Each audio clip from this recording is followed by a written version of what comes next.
Hey nerds, welcome back to Shenanigans, the channel where I talk about whatever I want. And today we're not going to be talking about how weird my hair looks because I just got it cut like this and I'm still trying to learn how to style it, so don't say anything about it or I will cry. So I wasn't planning on making another video until my next Red Queen video, but making that Red Queen video actually inspired me to start reading recreationally again.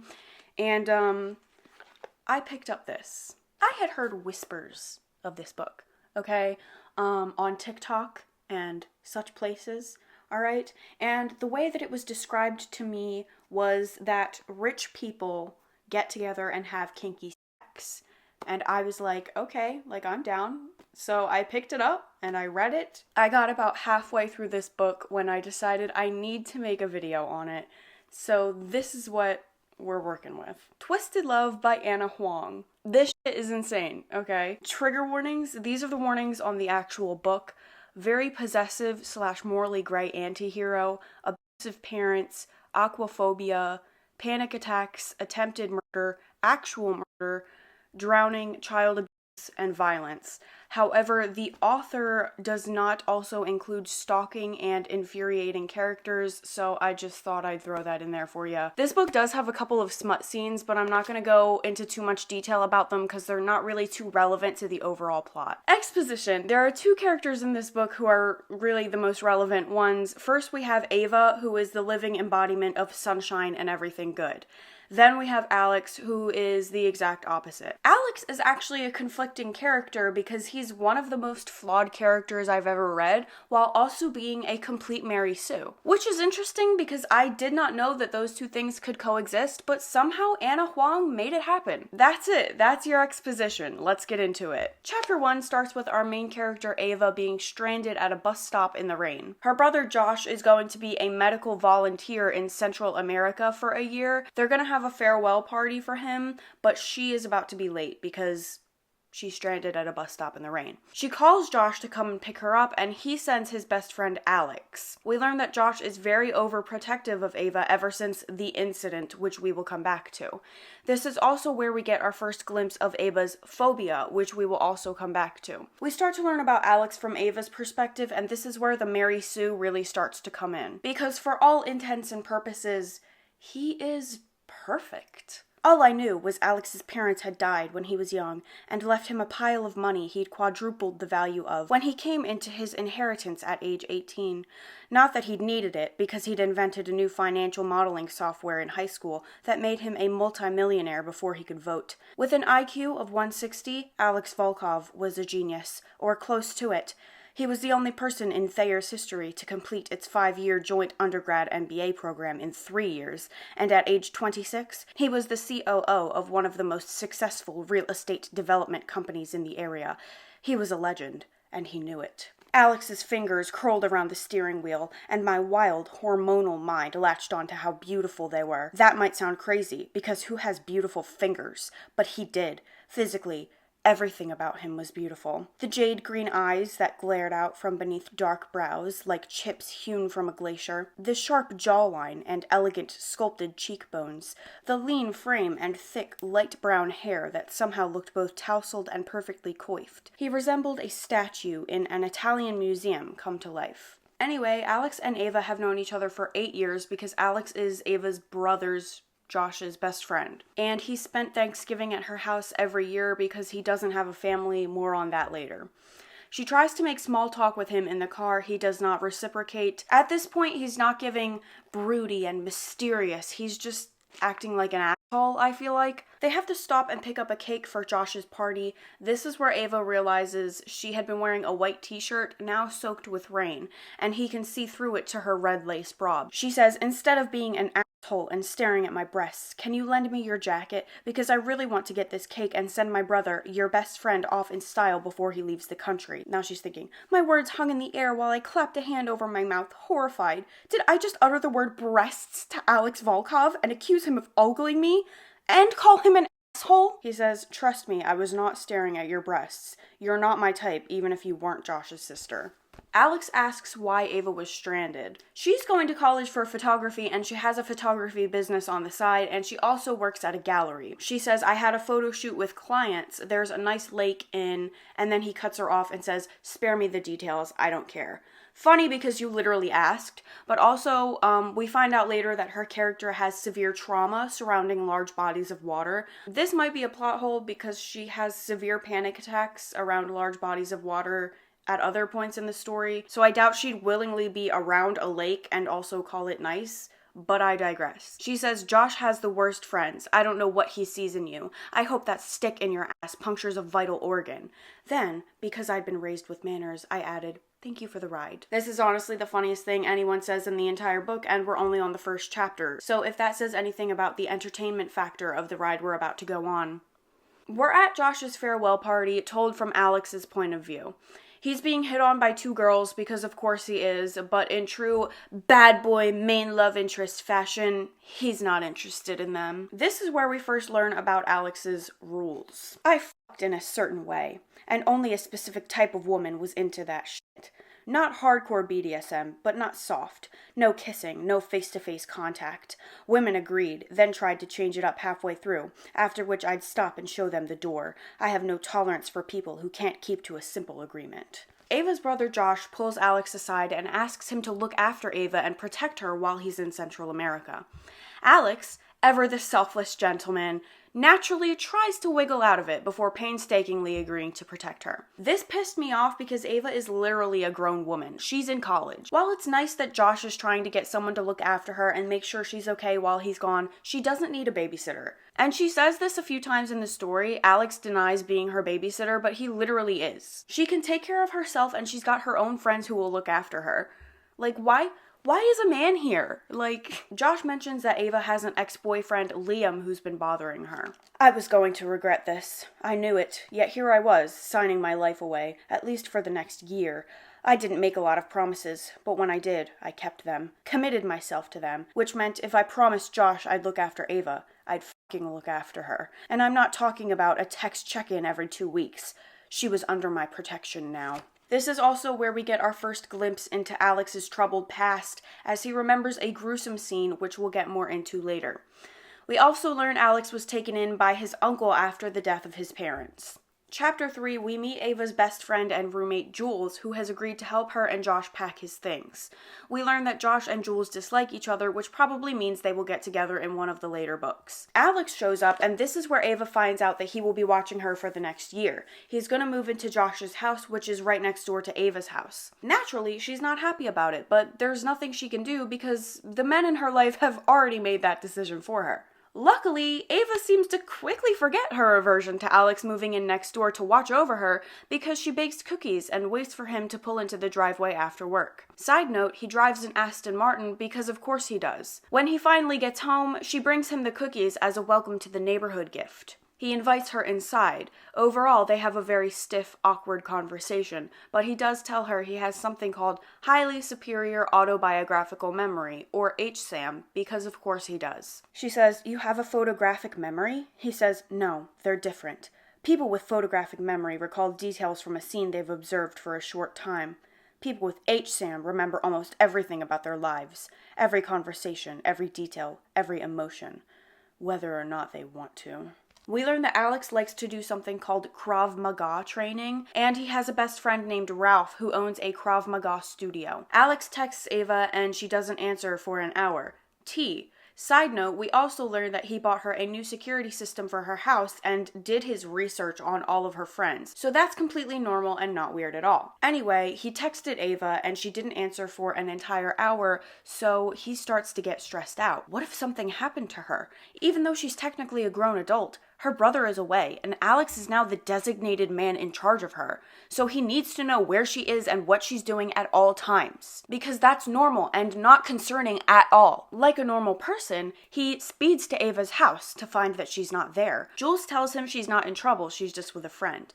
Now, you would think this would be enough to chill Alex out. As long as she's okay, her best friend doesn't seem to be worried about her, she must be fine. Guess I'll just go home and relax for the night. No, bitch, that's not what he does. And this next part actually pisses me off more than anything else in the entire book. Because he is a completely normal and rational person, he threatens Jules to give him Ava's location. Don't fuck with me, Jules. She could be in trouble, and I know your boss. Wouldn't take more than a word from me to derail your internship. Jules was pre-law, and the internship between a student's junior and senior year was critical for admittance to a competitive law school. Because this man has never known an ounce of chill and needs to threaten people to get what he wants. Jules tells him where Ava is and she goes with him to get her. When they get to wherever Ava is, Alex bangs on the door and some guy opens it. Alex bursts inside, much to the guy's protest, which, hey, illegal, but that doesn't matter because this book quickly makes it apparent that laws don't apply to rich people.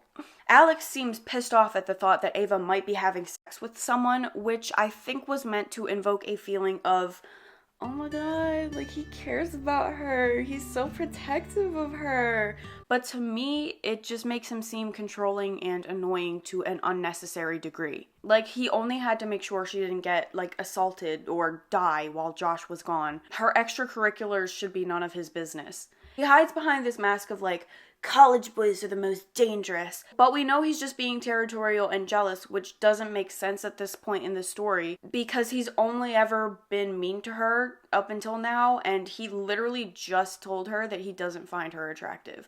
So what does he care what she does with other guys? Regardless, Alex bursts into a bedroom to find Ava alone with some blonde dude, and she's wearing lingerie. Oh my god. But they're not having sex. She says they're doing boudoir photography and it's artistic. Remember, she's in college for photography, so this tracks. Alex, however, doesn't care. He says, he's taking photos of you half naked. Do you know how destructive those can be if they're leaked? If a future employer sees them? Hey man, who cares? Like, it's none of your business. Did I mention she's 22 years old? Somehow I get the feeling he doesn't actually give a fuck about her well-being and a future employer seeing them. He just doesn't want other people seeing what's his. Ava does, in fact, point out to him that he's not her father or her brother and he can't order her around, but he does anyway. He tells her to get dressed and then physically snatches away Blondie's camera and starts deleting the pictures of her. Ava tells him to stop and that he's being unreasonable, and he replies with, "I'm protecting you, since you clearly can't do that yourself." Ah yes, thinly veiled misogyny at its finest. I feel like there's something to be said about how Alex thinks she needs someone to protect her, and she's so incompetent she can't care for herself, and then later in the book he has sex with her. So, like, what does that mean, do you think? To her credit, she tries to stand up to him and tells him to give the camera back, and he thinks, it was almost cute how she thought she could order me around.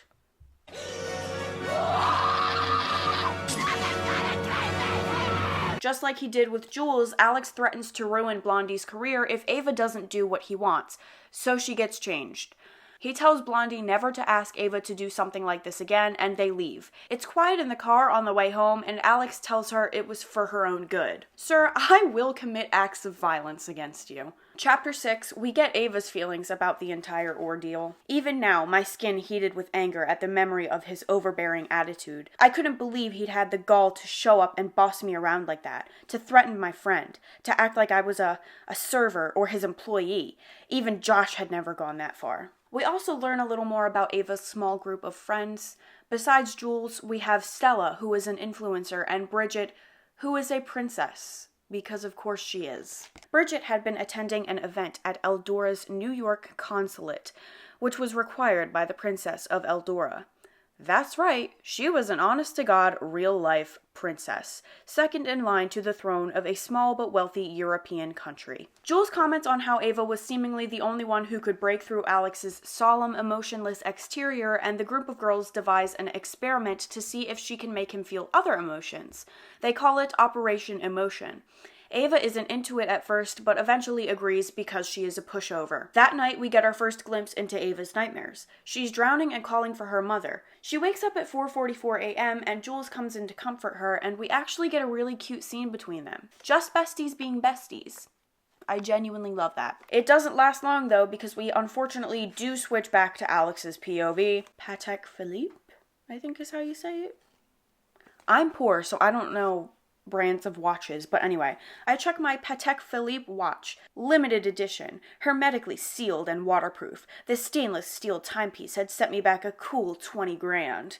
I bought it after I sold my financial modeling software for 8 figures, 1 month after my 14th birthday. This is literally like hanging out with the worst person you know. Alex has a memory of his first birthday as an orphan. He tells his uncle he wants revenge for what happened to his parents. In case you're wondering if Ava would hold Alex accountable for bursting into her friend's photo shoot, make him apologize, or at least stay angry at him for more than 2 chapters, the answer is no. Of course not. Why would she? Her anger at him quickly forgotten, she embarks on Operation Emotion. The first emotion Ava is meant to elicit from him is sadness, so she gets a couple of sad movies together and takes them to Alex's to have movie night. She catches him just before he's about to leave for a date, but he cancels and spends the night with her. They have a heated conversation about how she's too good and believes the best in people, and he's the opposite.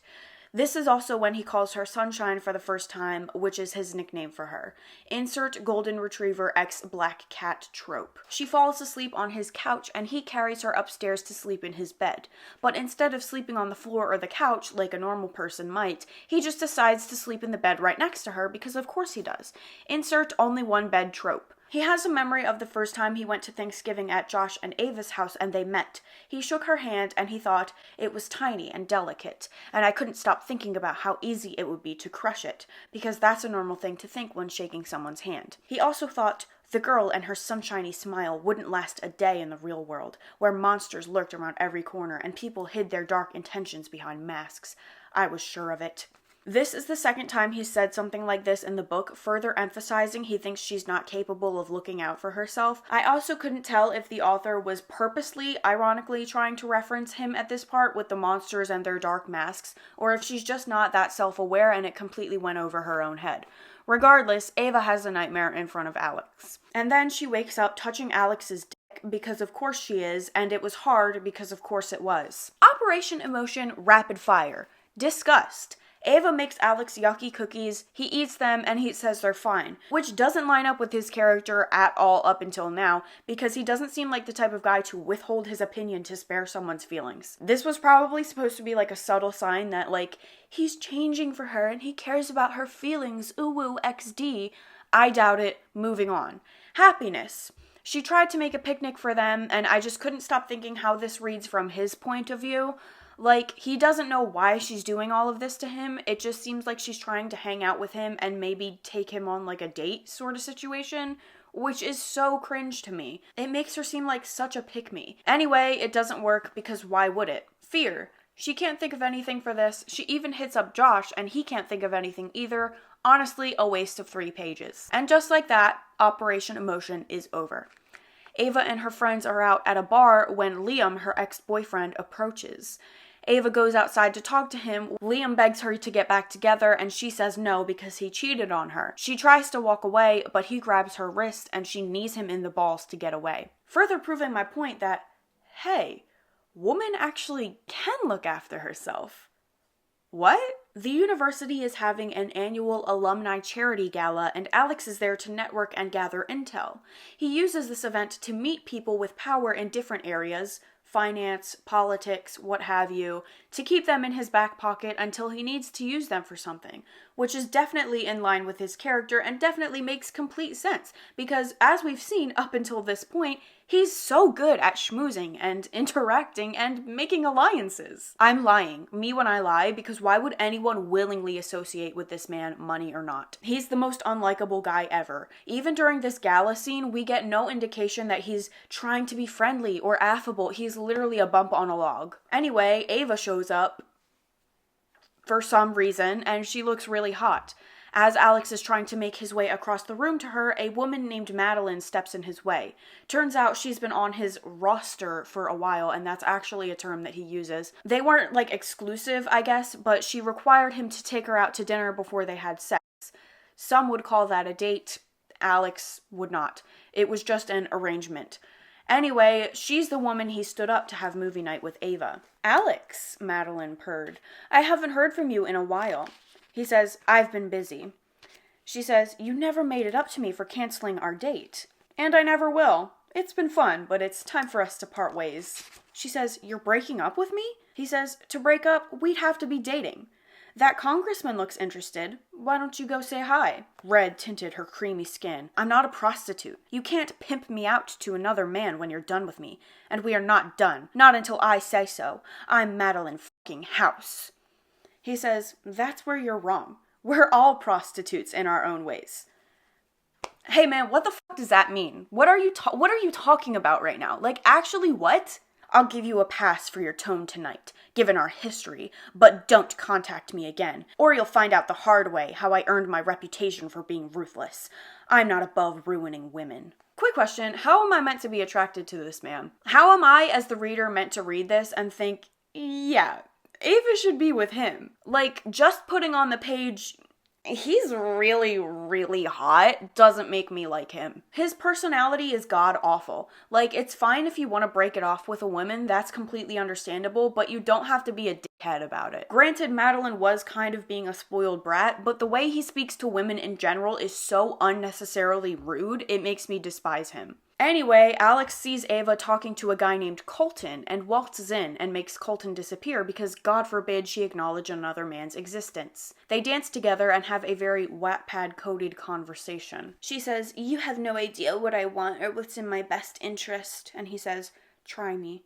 She says, my favorite color, yellow. My favorite ice cream flavor, mint chocolate chip. My favorite season, summer, because of the warmth and sunshine and greenery. But secretly, winter fascinates you. It speaks to the darkest parts of your soul, the manifestations of your nightmares. It's everything you fear, and for that, you love it, because fear makes you feel alive. Because he's ascertained all these things about her, she jumps to the conclusion that he has a heart of gold, which I feel is very incorrect. She's created a false image of him in her head because he definitely hasn't had a heart of gold up until now, and I would argue that he doesn't have one by the end of the book either, so I have no idea where she got this idea from. Just because he learned a couple of things about her through watching her, which was literally his job.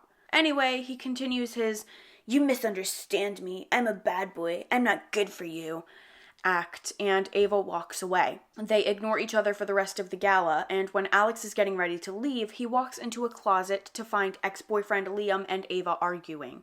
Liam grabs her, holding her hands above her head, so she headbutts him, and Alex steps in and beats the living out of him.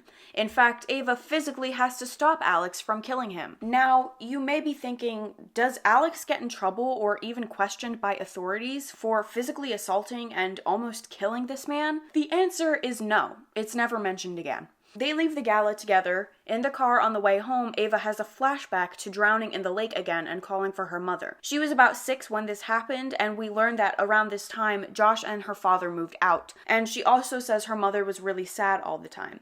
Ava starts crying in the car about her flashback, and Alex notices the shift in her mood. They stop at a diner, and she confides her childhood trauma to him. They told me it was my mom.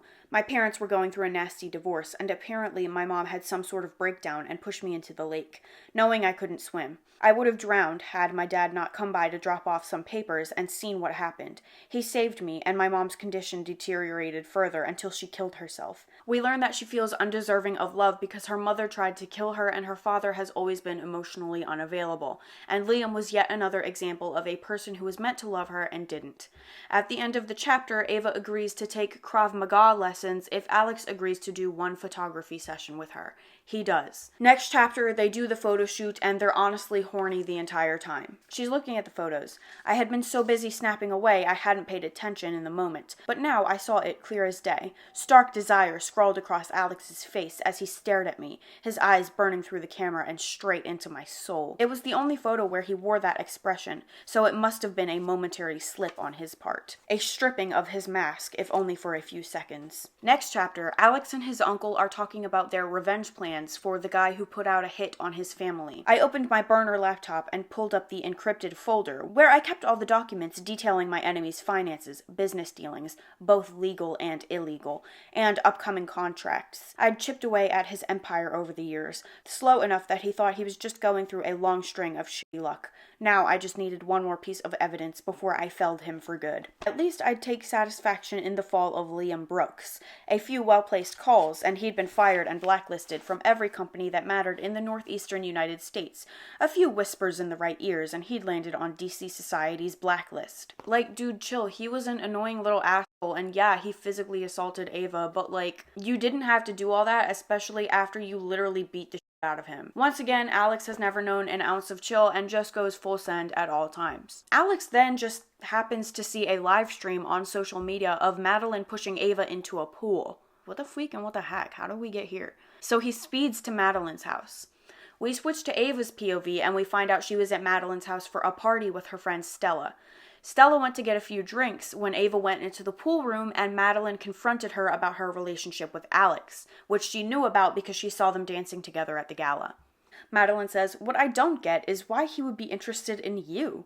I doubt you can keep up with his tastes in the bedroom." Ava lies and says, "You'd be surprised." Madeline says, "Please, you look like the type who expects tender kisses and sweet nothings in bed. But as you probably know, Alex doesn't do either of those things. It's well known among a certain segment of DC's female population. No kissing, no face-to-face contact during sex. But he will take you from behind, choke and fuck you until you see stars, call you the filthiest names, and treat you like a slut. Some women like that. You," she looked over me again with a laugh, "go back to your bake sales, honey. You're way out of your league." Ava says maybe he just doesn't like looking at you during sex, because he's never had that problem with me. This entire time, I can't stop thinking about why Madeline cares so much. Like, she comes from a family with a lot of money, so she doesn't need that. Alex said earlier that she likes having him on her arm. She likes the influence. He's like a trophy to her. But I'm sure there are plenty of other guys, maybe as successful as Alex, who are probably more personable and will look you in the eyes while you have sex. So I can't imagine this is too much of a loss for her. She's better off even. She dodged a bullet. But of course, we must pit two baddies against each other in the name of a man, so here we are. Ava stands up to Madeline in a way that I wish she, or someone for that matter, would do to Alex, causing Madeline to push her into the pool. Alex arrives at Madeline's house to find that Stella had pulled Ava out of the pool and driven her home. Where is she? I grasped Madeline by the throat, resisting the urge to squeeze until I wiped the smug look off her face. She says, "Why don't you tighten your hold a little? You know you want to." He says, "I'm not here to play games. Answer my question or House Industries is over." She says, "You don't have that kind of power." He says, "Don't underestimate me, sweetheart. Just because we f***ed a few times doesn't mean you know what or who I have in my back pocket. So unless you want to explain to dear old dad why regulators are breathing down his neck and his precious company stock is tanking, I suggest you answer me now." Her friend pulled her out of the pool and they left. How was I supposed to know she can't swim? My grip tightened, and my lips curled into a sneer when I saw the resulting flare of desire in her eyes. "Pray she's all right, or the downfall of House Industries will be the least of your worries. Do not contact or come near her or me again, understand?" Madeline lifted her chin in defiance. "Do you understand?" I pressed my thumb into the soft flesh of her neck, not enough to injure, but enough to make her flinch. "Yes," she choked out, resentment coating her voice. Hey, man. What? Man is not above physically intimidating and assaulting a woman, and I'm meant to root for him? Absolutely not. And don't bring up Maven Kalor either, because we're not, talking about that right now. We don't even get to the next page before Alex decides, fuck what he just said and the fact that Madeline agreed. Actually, he's just gonna ruin her family anyway. Why not? It's like a reward. It's like a reward. Alex drives to Ava's house and they talk a little. She tells him that she wants to be able to travel someday, but she can't because of her fear of water. She doesn't want to fly over oceans. So she asks him to teach her to swim. Over the course of the next few weeks, Alex teaches Ava meditation and visualization techniques and takes her to bodies of water to help her face her fear. Ava throws Alex a surprise birthday party at his friend Ralph's house. She tries to get him to sing karaoke. He refuses. Remember that because it is unfortunately relevant later. Afterwards, they stay at Ralph's to help with cleanup. Ava and Alex wash the dishes together and talk. He tells her the full extent of his family's deaths. They were murdered. My father's business rival ordered the hit and made it look like a home invasion gone wrong. My parents hid me right before the intruders found us, but I saw it happen. My mom, dad, and little sister who didn't hide in time. Ava feels particularly bad for him because his H-Sam means he will always remember the entire thing in great detail. She kisses him, they start making out, and it gets steamy, okay? I was on the verge of unbuckling his belt when he pulled away so forcefully I stumbled forward, disoriented by the sudden loss of contact. When the fog of sensation dissipated, I realized Alex was glaring at me.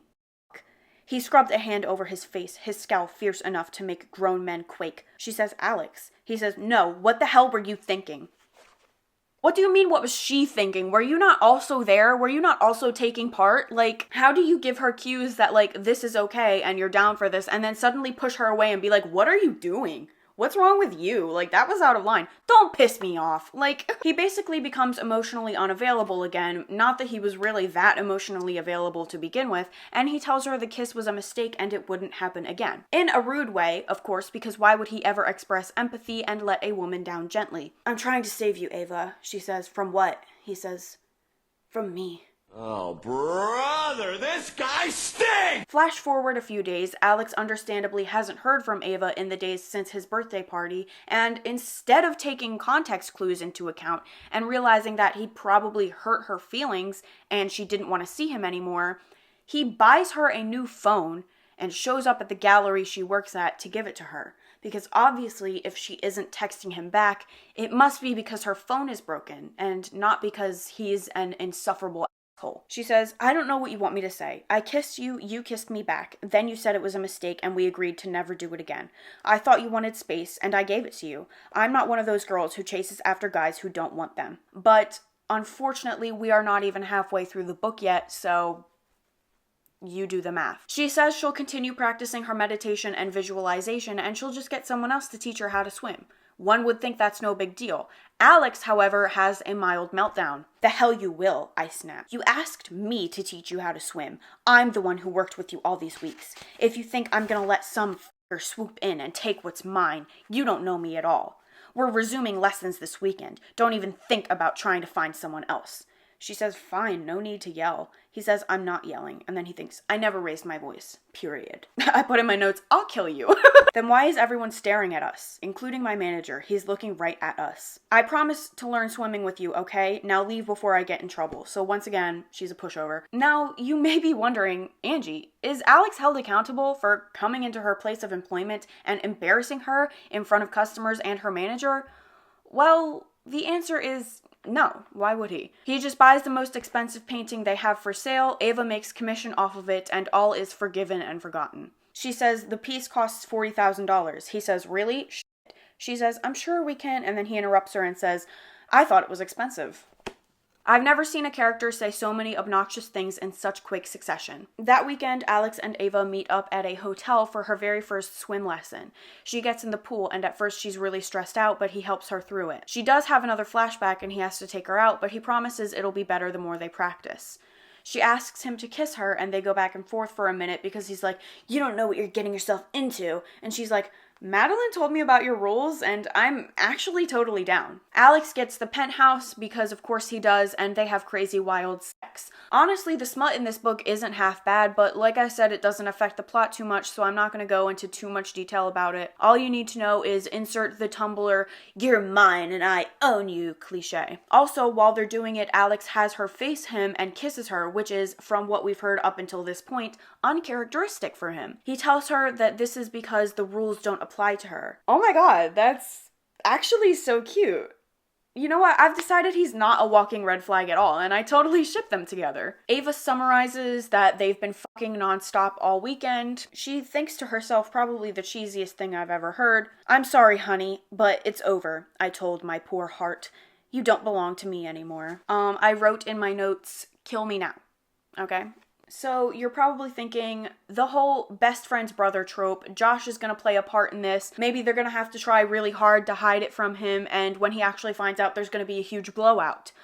No, actually, they don't really give much of a fuck about Josh. They just decide to tell him they're fucking when he comes back for Christmas, and that's that. In true, I'm not desperate, but actually I kind of am, fashion, Ava asks, what are we? And he basically tells her that they're anything she wants them to be before her again. And they say romance is dead. Insert one party answers a business call during sex and the other party has to remain quiet while getting the life fucked out of them trope. Ava goes to her dad's house to give him a cake for his birthday. She dwells on how awkward it is because Josh isn't there to act as a buffer between them. I looked up and the tingles morphed into chills. There. Maybe that was why I never opened up to my dad, because sometimes I caught him staring at me like that. Like he didn't know me. Like he hated me. Like he feared me. Ava goes to a senior event at her college with her friends. Alex shows up and they all hang out together. At one point, he cuts his hand and she takes him to the health center to bandage it up. They end up going to second base because apparently they can't go more than 4 seconds without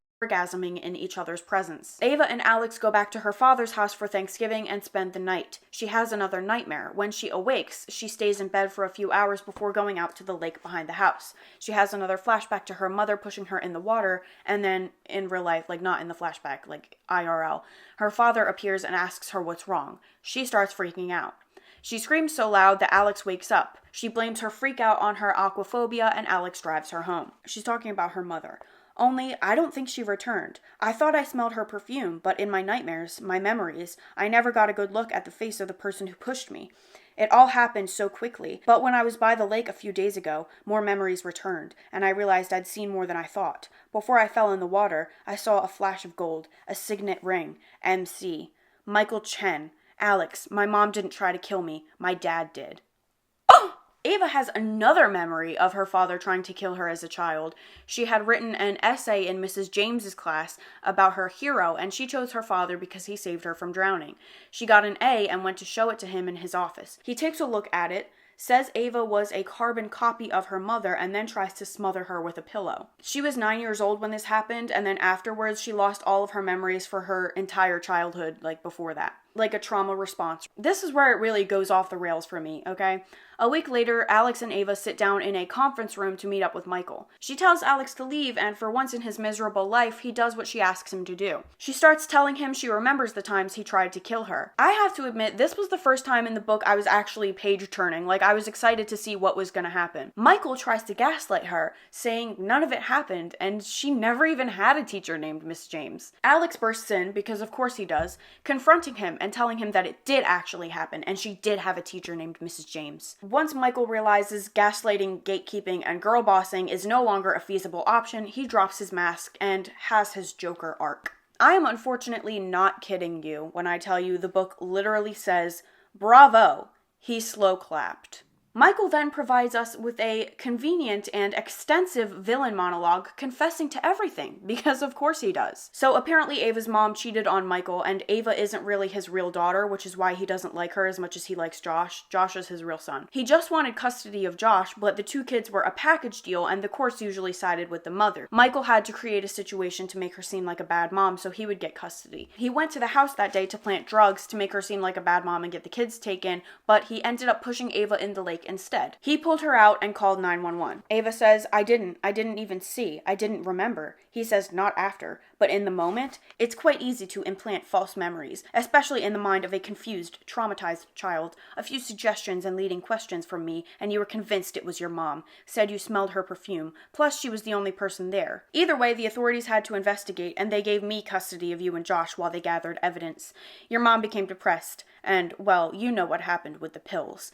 It's pretty poetic, actually. She died of the very thing I'd wanted to frame her for, at 4:44 a.m., no less. The unluckiest time. Oh my god, that's when Ava wakes up from her nightmares. Wow. It also says something about how he didn't want to tell the courts his wife cheated on him to save face, which doesn't make sense to me. If she cheated on him and Ava was provably not his kid, he could have just gone to court and gotten at least joint custody of Josh and not have had to worry about Ava anymore. I feel like that would have been a better outcome than having to deal with two kids full time, one of which he hates, and then he had to pay for everything for them after the mom died, and he's literally paying her college tuition for her. So he probably would have saved a lot of money if he just told the truth and let Ava go live with her mom. It also probably would have been better for Josh to have both of his parents in his life, but Michael didn't care to think about any of that because he is evil supervillain. But it does say there are a few worse things than losing face in Chinese culture.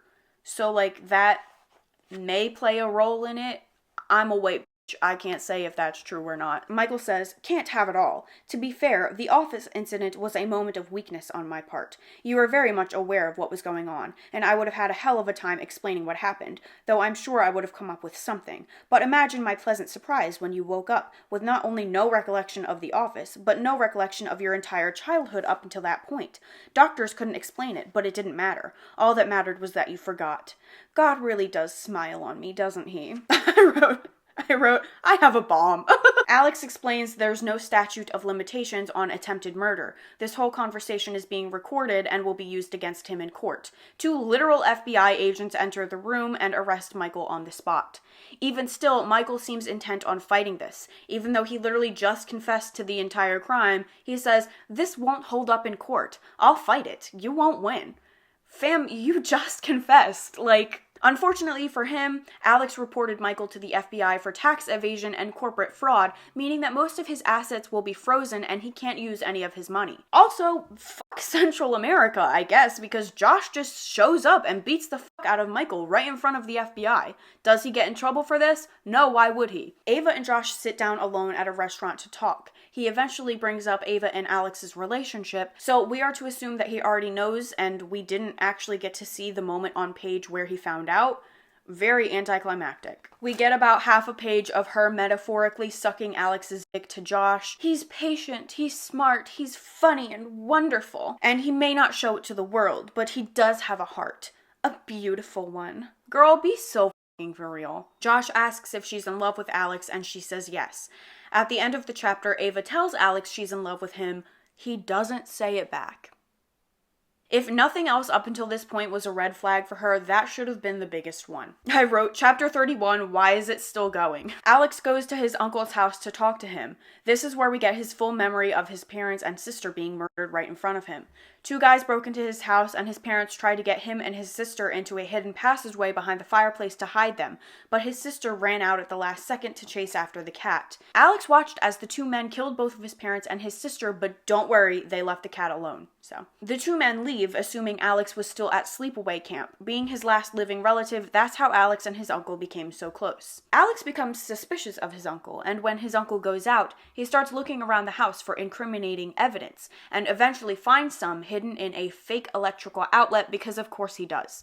Whatever he finds makes him very angry. What is it? We don't know yet. Alex and Ava are supposed to meet up at a restaurant for dinner, but he's an hour late. She texts him, but he's not answering, so she just sits there and waits for him when a guy who used to be Liam's friend comes up to her. He just happened to be there with his fiancée and asks if she could take their engagement photos. She agrees and they start exchanging contact information when, of course, Alex shows up and surprise, surprise, acts like an asshole. Thankfully, Ava calls him out for this, but it doesn't last long and ends with a, look, I don't want to fight. Way to stand your ground there, girl. He tells her his phone died, which is why he didn't answer any of her messages. She tells him she was accepted into her photography fellowship and she's moving to New York to do it. They're excited about this and he says he'll come with her because he's rich and he can afford to. Then his phone buzzes in his pocket. Busted. It's not dead. She knows he's lying and tells him to tell her the truth. The truth. That's all I want. Please. Michael lied to me my entire life, and I don't want you to start. He says, I won't lie unless the truth hurts you.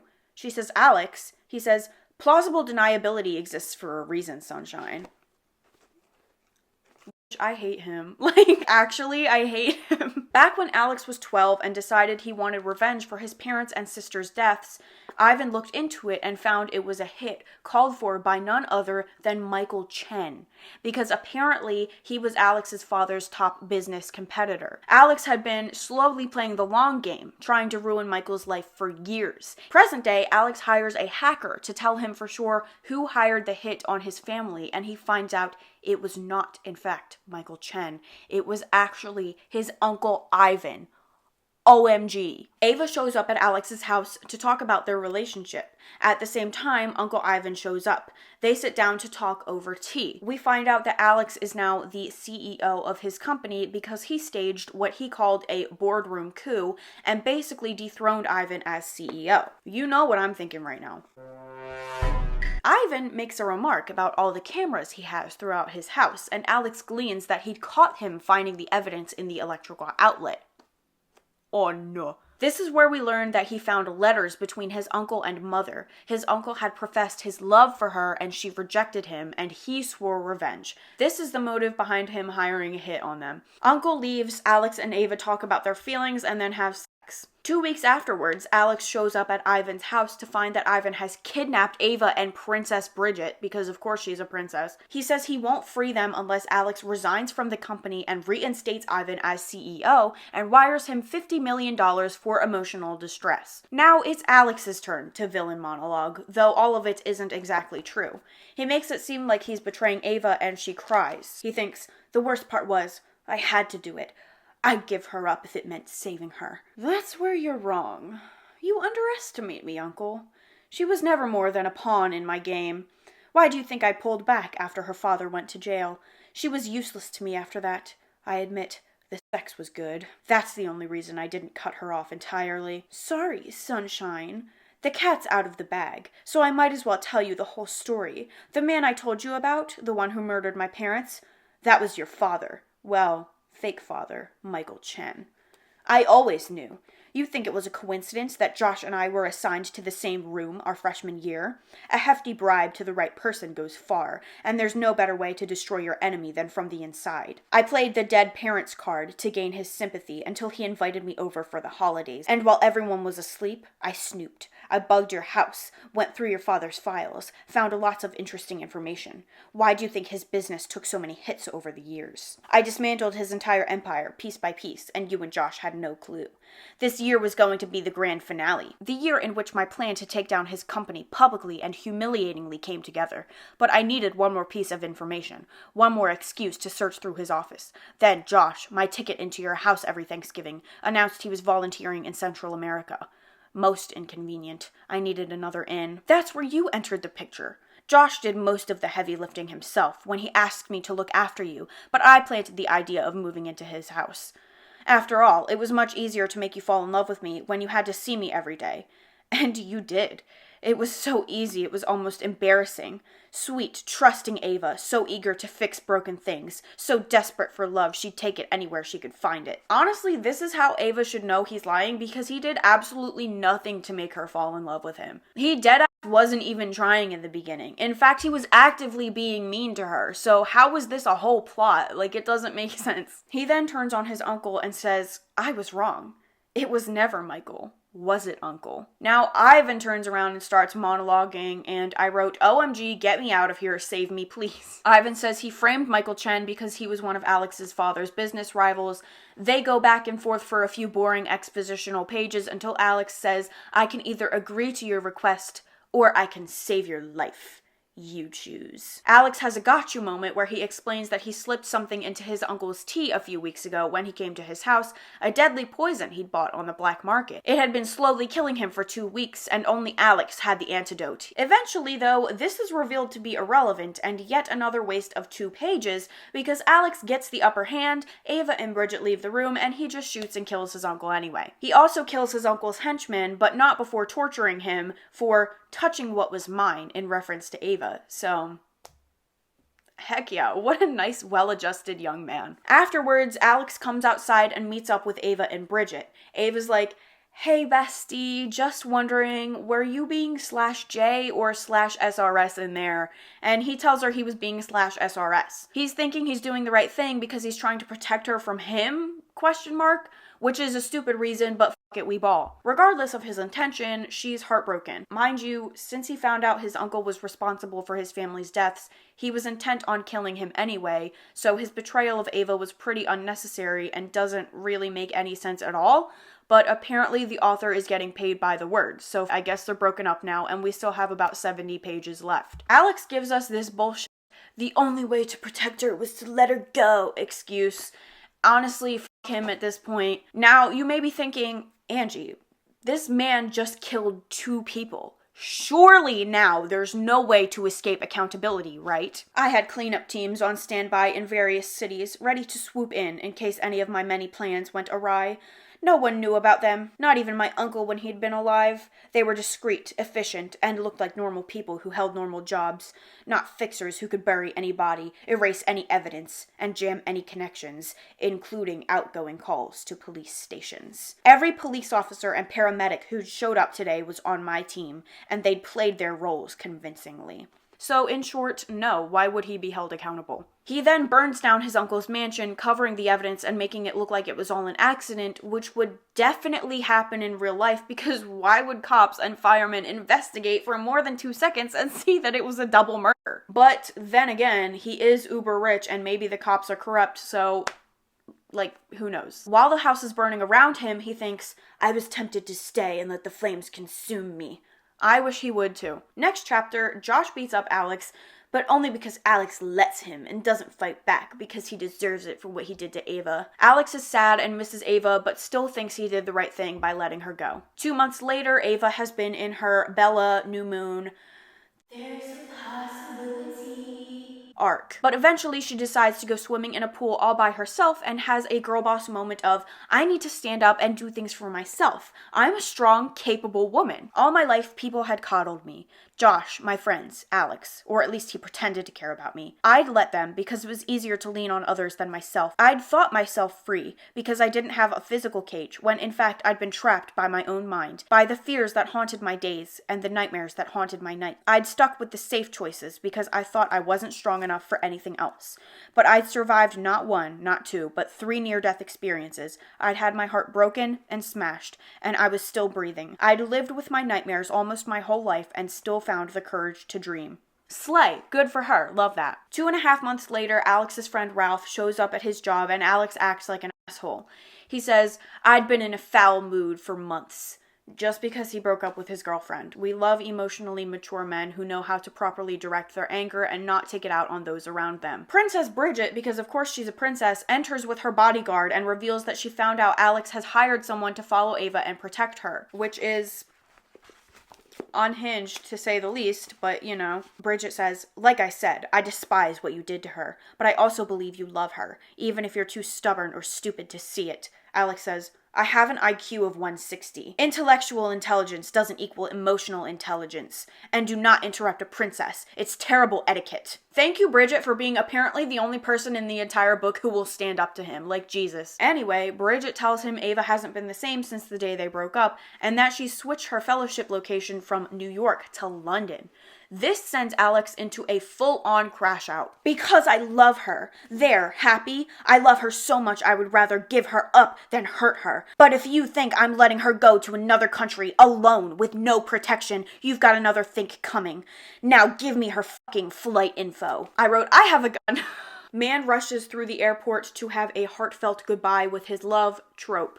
But in a startling turn of events that I'm actually living for, her plane has already left. She just narrowly escaped him. Good for her. Another time skip, I don't think it says how far in the future this is, but Ava seems to be having the time of her life in London, and of course, Alex has to show up. She tells him to leave her alone, and he says, this isn't a game, I promise. This is just me asking you for, not forgiveness, not right now, but I hope one day you won't hate me, and we might get a second chance. I'll always need you, sunshine. He reveals that he had her followed for her protection. Wait, you had me followed? He says, for your protection. She says, how is that okay? That's crazy. How long? Oh my God. Do you have someone following me in London too? He stared at me, his face stony. Unreal, I breathed. You are truly psycho. Where is he? Call him off right now. He says, I already did, because I'm taking over his duties. That's why it took me so long. I had to make arrangements for my absence in D.C.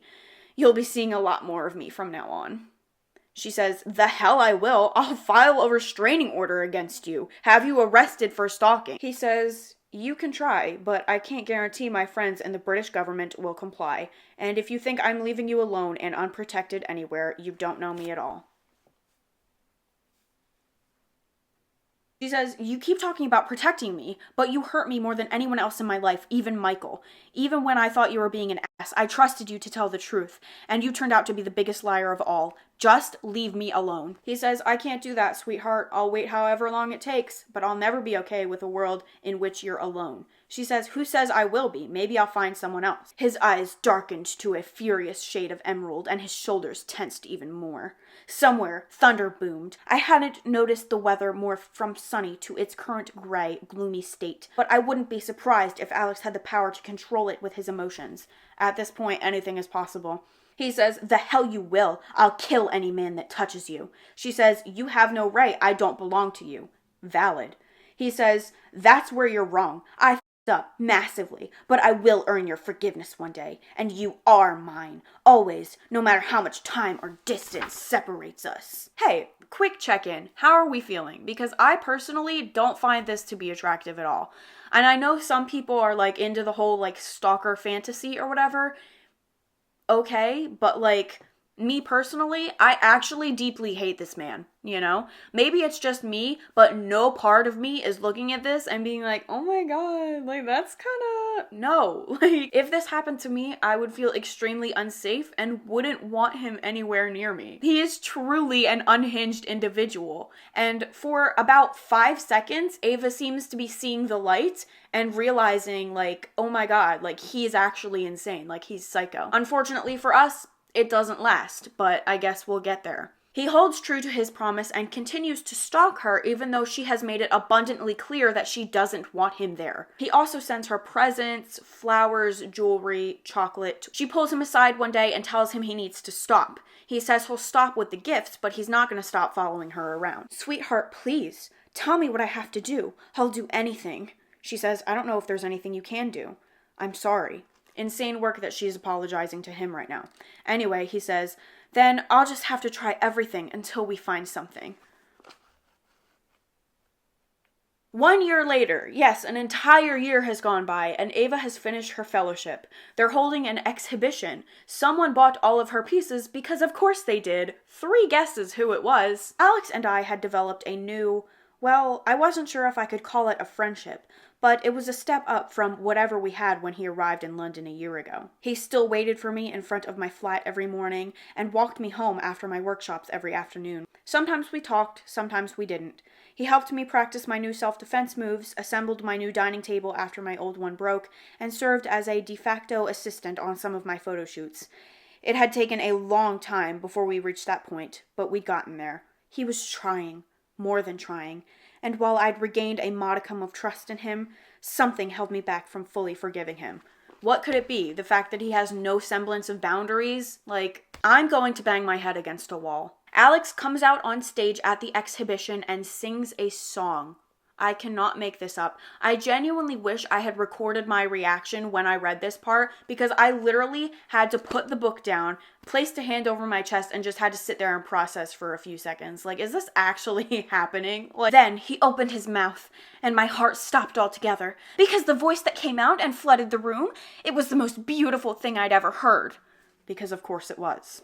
I think this is supposed to be like a big thing for him because earlier in the book he wouldn't do karaoke for her and now he's singing for her. Listen, as much as I don't really like her, Ava's character has developed leaps and bounds throughout the story. She went from a borderline incompetent girl to a strong, independent woman who can face her fears and stand up for herself, and she has as much of a life outside of Alex as he will allow. And his character development is that he will sing now. So, Alex seems to disappear into thin air once he's finished singing. Ava can't find him all night, and he only reappears when she's leaving, and one of her friends from the fellowship, Jack, asks her out on a date. This PMO once again because she might have a chance at a nice, normal relationship with Jack, but I was just expecting Alex to come up and ruin it all at this point, and that's exactly what he does. Disappointed, but not surprised. You know, I feel like the romance book isn't really doing its job when I'm actively rooting for her to get together with another guy. Also kind of pissed me off that she was literally in the process of turning Jack down, like she was just trying to let him down gently, when Alex still stepped in and spoke for her. Like, can you please let the girl do one thing by herself? Jack says, "Who are you again?" Alex says, "Someone who will rip your entrails out and strangle you with them if you don't take your hands off her. Jack, apparently the only normal person in the entire book, says, "You're psycho, I'm calling security." Ava says, "No, it's fine, I know him. He's, prone to hyperbole." Girl, do not make excuses for his insane behavior. Now, we are finally reaching the tail end of the book, and I know what you're thinking. Did she finally hold him accountable for hurting her and breaking her heart, or continuing to stalk her after she made it clear she wanted to be left alone? No, she just pretended to ignore him for a year, which wasn't really ignoring if they were still interacting in some capacity, and eventually just forgave him when it got too hard to ignore him anymore. You guessed it, he breaks down her resolve and she goes back to him and they end up back together. And just to top it all off, they have sex in the gallery of her exhibition once everyone is gone, because of course they do. The epilogue is boring as hell. I desperately wanted to stop reading, but don't ever say I don't finish stuff. The most interesting thing that happens in the epilogue is that we find out Princess Bridget, because of course she's a princess, is now first in line for the throne after her brother has abdicated, and Bridget and her bodyguard seem to have some sort of romantic tension between them. There's also one more bonus scene where Ava and Alex in an apple orchard. Afterwards, she jokingly thinks, "This man was going to kill me one day, and I wouldn't even be mad about it." Girl, I think so too. Genuinely, I believe it. And it's kind of funny because everyone online was like, "Oh my god, that would be the perfect proposal scene," but he just ended up fucking her instead. So, girl, that's your man, you can have him, you know? But thankfully, that is the end. Some live commentary, some thoughts I had while I was reading. I'm wondering about the implications of her childhood trauma in conjunction with Alex's kiss. If he chokes her, would she maybe be triggered by lack of air? But I guess it depends on the person and situation. Maybe she trusts him enough that she isn't bothered by it. Just something to think about. I'm probably going to get some hate for this video because so many people love Alex, and I genuinely feel a pit of rage in my stomach whenever I think about him, but that's a risk I'm going to take. I'm going to sit here for over an hour and bash this man into oblivion, and then turn right around and stan Maven Kalor, who is arguably more problematic, and what of it? What are you gonna do about it? Around page 313, I started to get a little bit pissed off that everyone in the story is attracted to him. Like, everyone. Girls on the street in London, while he's singing, everyone's enraptured by him. Even Ava's mentor, Diane, makes a comment that implies she's attracted to him. Like, we get it, he's a Mary Sue, he's hot, okay? If the too much gene was a person, it would be Alex Volkov, okay? He's Edward Cullen magnified by 100. He's not just smart, he's a self-proclaimed genius with an IQ similar to that of Albert Einstein. He doesn't just have good memory. He has a rare condition that makes him able to remember an abnormally large number of life experiences in vivid detail. He's not just hot, he's apparently one of the most attractive men alive, the way all the women in the book seem to lust after him despite his detestable personality. He's not just strong, he could easily beat anyone in a fight. He's not just successful, he's a founder and COO of a Fortune 500 company in his mid-20s. He can't just sing. He has the voice of an angel, okay? Perfect in every aspect. Alex also reminds me of that one friend you'd play mermaids with who was so annoying, but instead of being like, "You can't kill me, I have time 1,000,000 aura," he's like, "Actually, I'm the smartest person alive, and I had the foresight to poison you with a rare poison 2 weeks ago. And actually, I jammed the calls to local police stations, and all the cops and paramedics were on my team, so I didn't get in trouble for double homicide and arson." Of course. From what I've seen online, most people like this book the way they like Riverdale. It's so bad, it's comedic at times, and you just can't stop watching. However, there are some people who actually really unironically liked it. I have seen way too many people seriously thirsting over Alex on TikTok, and I am deeply concerned for you. Ava is a pushover the whole time. The way Alex is never once held accountable for anything is actually infuriating. Even though he was like 11 when his parents died, it seems they died before they were able to teach him boundaries or the meaning of the words no or stop. Just an unfortunate series of events, I suppose. To this book's credit, I genuinely had no idea where it was going to go at any given moment. It just felt like the author started out with 2 characters in the beginning and then set off to find the plot along the way. I thought Josh was going to play more of a role. Didn't. I thought Operation Emotion was going to play more of a role. Didn't. Then about halfway through, I found myself in a true crime documentary, and towards the end, I was in You. So it's like whenever Ana Huang got bored of a plot device, she just ended it and moved on to something new. It's crazy because every YouTuber I've seen seems to feel similar to me, like this is crazy, Alex is unhinged, this book is unwell. But on TikTok, BookTok even, like, people love this book. I am appalled. Y'all are sick and you need Jesus. This book has a whopping 3.5 stars on Goodreads. I gave it 1 because it was the lowest I could go. I want to give you 0, but that's not possible. So I give you a 1. Overall, I'd rate this book a get it away from me out of 10.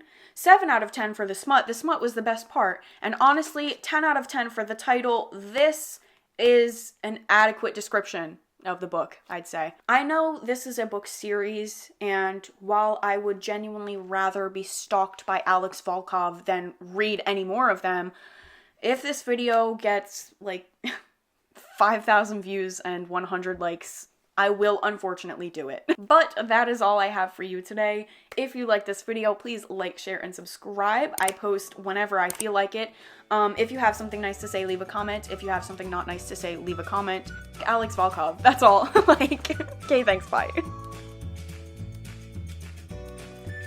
Like, do it again, but do it better. Stop it! Walk through fire for you. Just let me adore you. Oh, honey. Oh, oh, oh.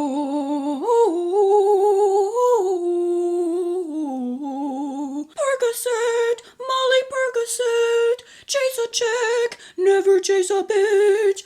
Mask off, fucking mask off. Anyway, leave it to Brittany Broski.